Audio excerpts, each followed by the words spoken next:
So you know what time it is. Boom, it's showing up on your social media screen. It's time to join me and a guest and hear something good. And, uh, you know, uh, people share, tremendously bad stories about the COVID and all that stuff. We use this time slot to share the good stuff. And today is especially good because the gentleman that's sitting across the screen from me, we spent an amazing amount of our sort of midlife growing up together, working out together. He is one of my favorite people on the planet. He's a superhuman, and I'll pull that out of him. But I am pleased to welcome my dear friend, Andy Yaffa. Andy, welcome to the show. I just enjoyed the previous 30 minutes catching up again, but now it's your chance to tell us something good. Well, to tell you something good, we're all alive, we're breathing.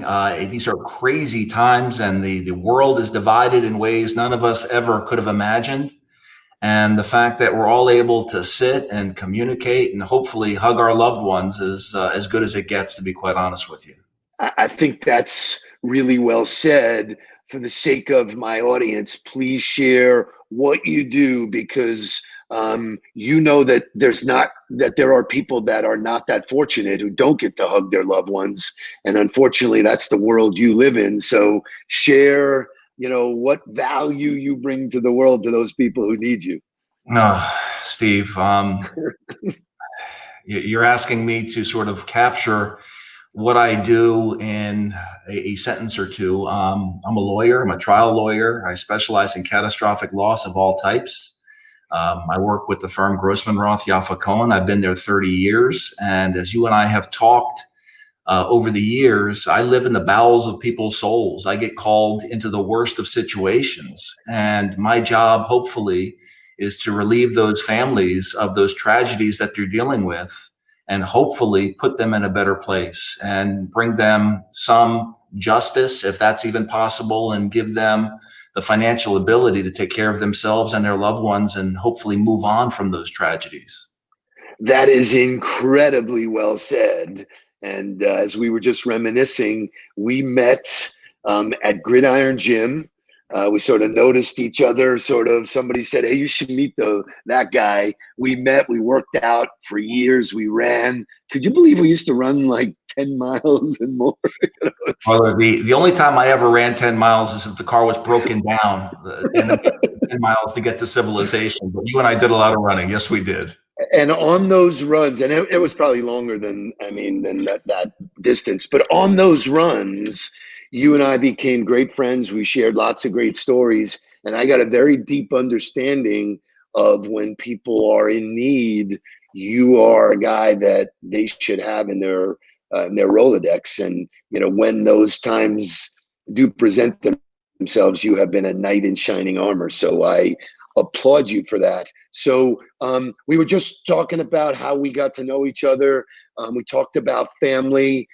So I know this has affected the judicial system almost as much as any. What can you share with the audience of how you're handling it? Obviously, you're working from home, which the rest of us are, but how has the process changed? So the court process, I would say, has been hit the hardest in terms of my practice. I'm still working every day. Unfortunately, people are still getting hurt. People are in need of lawyers. So I'm getting calls 24/7, and I'm still as responsive as I ever was. What's really hit the brakes, if you will, is the court process. You can file a complaint, but the behavior of going down to the courthouse and having to sit in front of a judge and have a hearing, or jury trials. Jury trials are non-existent at this point because there's no way you can bring a group of people, whether it's 20 or 100, into one room and go through that normal process of trying to select a jury of your peers through an impartial questioning process without exposing them to the horrors that COVID brings. Yeah, it is. I don't think people realize how far-reaching this is going to be. There's no logical way to correct that at today's, looking at today's, and if this doesn't go away, correct? I mean, there's no flip a switch. There's no, hey, we'll go to a drive-through. There's no way to do that. No, there's no way to fix and bring life back to where it was in light of the current risks and dangers. But the system, if you will, they've taken on a couple of pilot projects to try and have some virtual trials, if you will. And you can try, but I think that's going to be near impossible, because clearly when you try your case to a jury, you want them focused on you. You want them to be able to decide the case solely upon the evidence that's presented before them. And the jury's instructed they can't go home. They can't talk to their family members. It's all confidential. You can't ask them for help. You can't go on the internet and do any searches.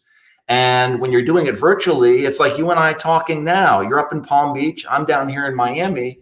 And when it's all said and done, you may have family members that come in, and when I ask you, hey, Steve, what are you doing? What are you talking about? Or during a lunch break, you may get online and do a search to find out who's this guy Yaffa, or whatever the case topic is about. There's no way to really wrap your arms and control the environment like you can in a true jury trial, where you have the jury in the courtroom with you. Which is, again, that's due process. That's what somebody should expect. And to not have that to them is devastating to the system, I would imagine. No question. No question. You've got, civil trials that are going to take a back seat to the criminal trials. In the criminal trial, you're entitled to a speedy trial.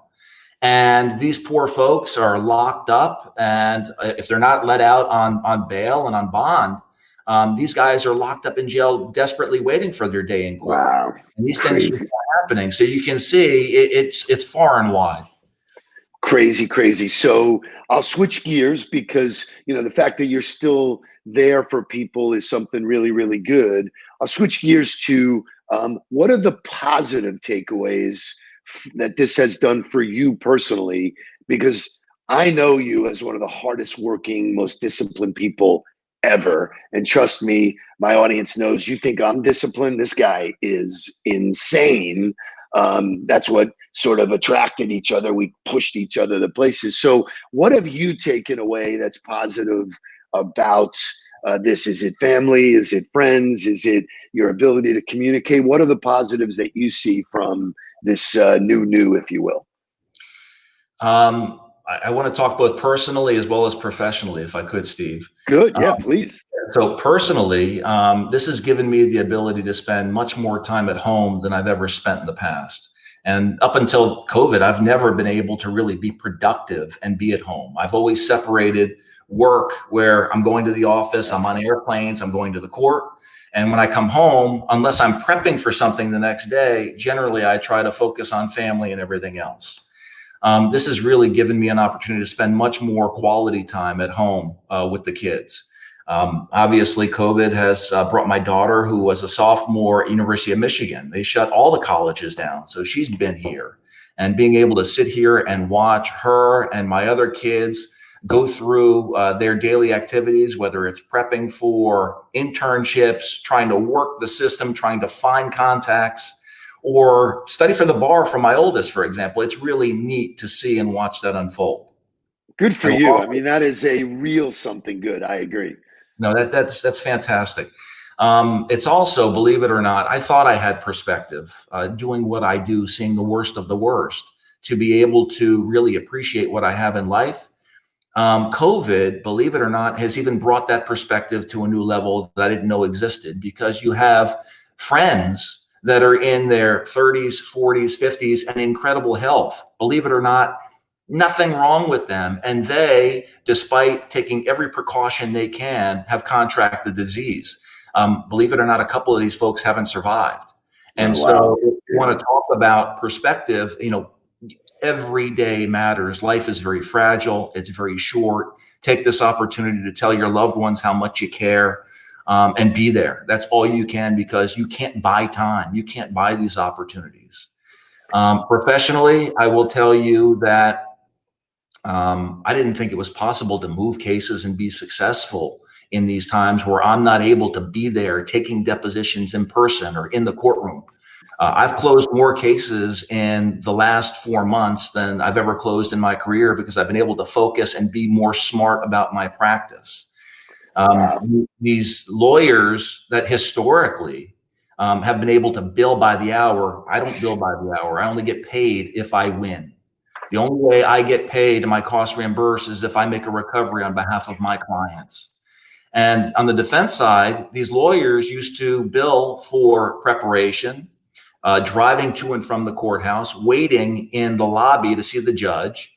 And for a 5-minute hearing, you'd have 10 or 15 hours worth of billables. Now with Zoom, sitting in your office at home or your main office, the defense lawyers can't do that anymore. So I imagine there's very positive things happening on that end as well. Good for you. I mean, that's a great perspective. So I am a big fan in the sales world of hiring Division III athletes, or actually hiring athletes in general. I know that you played football, as did your brother. What can you tell us that you took away from your sports time that you use every day or through your career to be successful? Believe it or not, it's the exact same thing that you do in your sales practice, if you will. I love it. It's preparation. Okay, preparation is everything, and consistency is key. I still, to this day, prepare just like I was taking my first deposition. I get up every morning, 4:15, 4:30, you get a cup of coffee, you plan out your day. You're working out by 5:15. By 7 o'clock in the morning, like you, I've already accomplished more than 90% of the population out there. I've worked hard. I'm exhausted, but my mind is clear and I'm ready to focus on the day. And I attack it with a vigor. And when I have not worked out, believe you me, my entire staff knows it. I'm an animal that is difficult to deal with. So I'm better across the board when I am consistent and I take the time to prepare and do the things that need to be done. Then and only then am I doing it the right way. I love it. And I know that is absolutely 1000% true, having been the guy that met you those early hours to run and do. And I totally miss those times and genuinely really do. Now, I never do this because usually I just let the guest continue to tell me something good. But because I got you, I'm going to tell some good things about you just because I got the opportunity to do it. Are you cool with that? I'm interested to hear what it is you're going to dream up and make up to make me sound and feel good about myself. I'm going to try and listen and believe you, okay?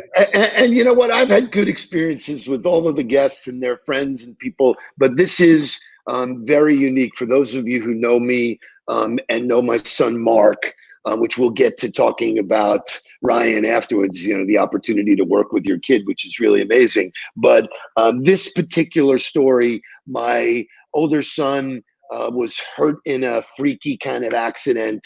And when I was standing there in the hospital and they told me your son is hurt really bad and I didn't know what to do, the only person that jumped into my mind was you.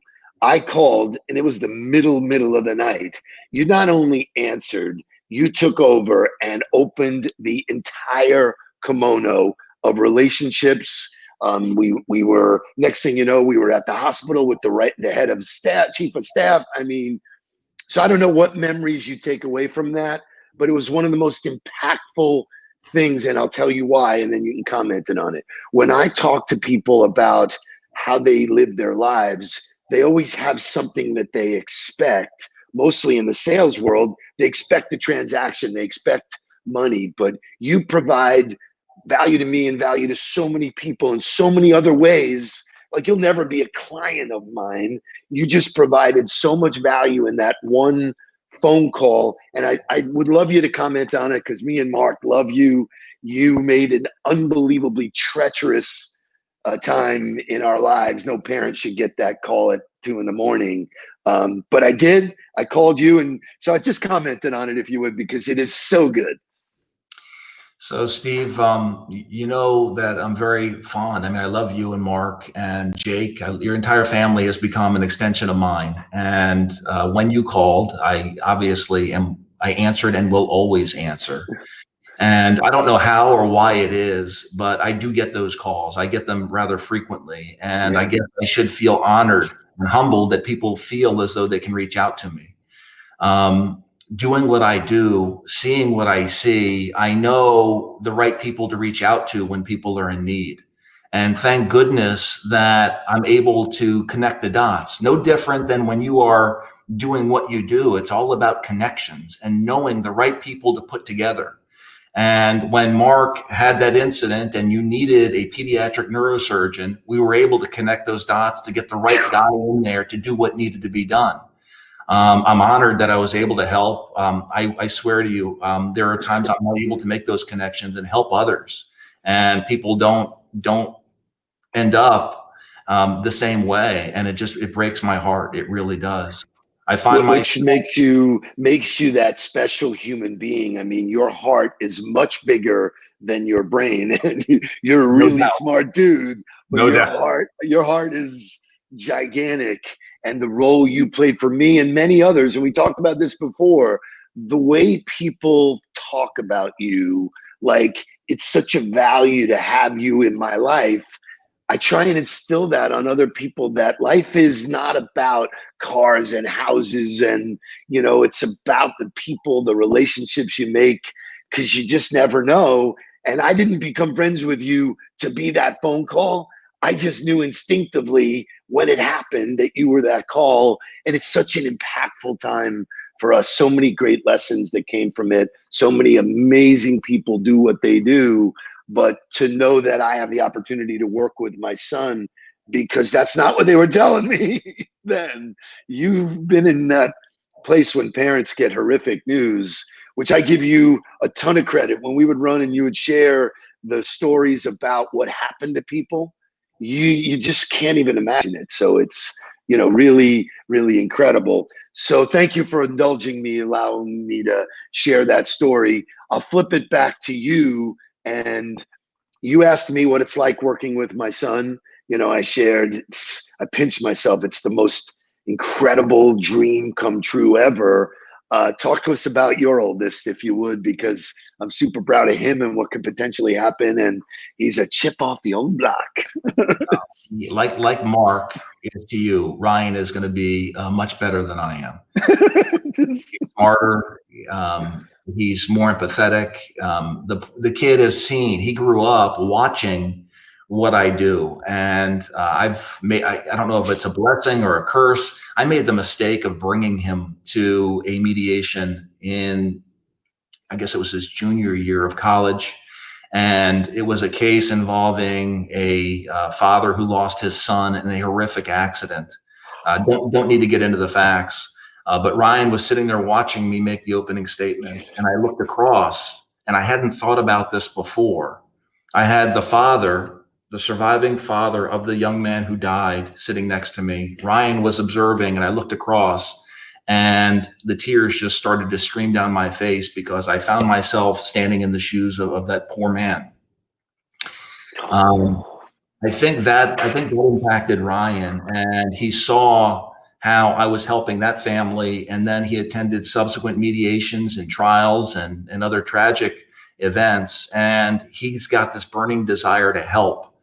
And he's going to be a tremendous success. And when he passes the bar, he's going to join us, and he's going to take this to a whole new level. So I'm real excited for him. I'm excited for you. I'm excited for Romy, your whole family. I do have one final question. Does that mean that they add another Yaffa to the nameplate? No, I think he's simply going to, like in your office, he's simply going to elbow me out of the way and take over, which is fine by me. Absolutely, own it. In our parting minutes, we get to touch a lot of people in this broadcast. What would you say to people who should contact you? What happens in their life? What instances would prompt them to get in touch with you for the better good of all? So let me just preface anything that I'm going to say with, I hope you never need me. If you're calling me, something horrific has befallen you or somebody you know or love. I specialize, unfortunately, in the worst of times. So if you or a loved one has suffered some tragic accident of any type, medical malpractice, automobiles, trains, plane crashes, and you need help, feel free to call. My cell is 305-213-0287. I'm available 24/7 to you. You're never going to be pawned off to somebody else. If you hire me and I'm able to help you, I promise to give you the best I got, and that's the only promise I can make. You are an awesome human being. I am so thrilled that you are in my life. And I only want you to make one last promise, is that we can get together and share a glass of wine soon, because when I'm around you, you make me feel good about me. So that's a great quality. The feeling's mutual, brother. I appreciate you. I love you. Send my love to everybody. Yeah. And vice versa. I love you, man. You keep doing and being, and please give Ryan a gigantic hug. I'm proud of him. I will. Be good, brother. Take care.